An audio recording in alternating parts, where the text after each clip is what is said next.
আজকে রান্না হয়েছে হচ্ছে রুটি আর পরোটা, অনেক সুন্দর মজার সিদ্ধ আটা রুটি। আর এইখানে রান্না করছি আমি হচ্ছে খাসির মাংস দিয়ে বুটের ডাল, একেবারে অরিজিনাল বুটের ডালটা খাইতে এত সুন্দর একটা গ্রান, মানে খাসির মাথা দিয়ে বুটের ডাল। এই যে দেখেন কি সুন্দর হয়েছে ডালটার কালার, অসম্ভব সুন্দর। আর রাফাত খায়া বলবি কেমন হয়েছে, হ্যাঁ খায়া বল কেমন হয়েছে, খায়া বল নে আইপি আর সবাই আয়।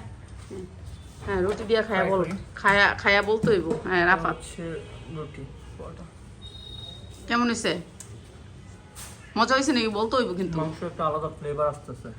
এইটা আবার কেমন কথা, মজা হয়েছে নাকি, মজাটা কইতে হইব কতটুকু, মায়ের হাতের রান্নাটা কেমন মজা কইতে হইব না। আর এইটা হচ্ছে গিয়া খেজুরের গুড় দিয়া, খেজুরের গুড় দিয়া কাউনের চাল একটা পায়েস।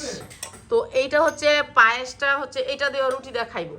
তো আজকে এই খাবারটা আজকে সবাই একসাথে খামো আমরা, এখানে এই মাটিতে বসছি। হ্যাঁ এইটা দিয়ে খাইয়া তারপর কবি রাফাত এদিকে আসো।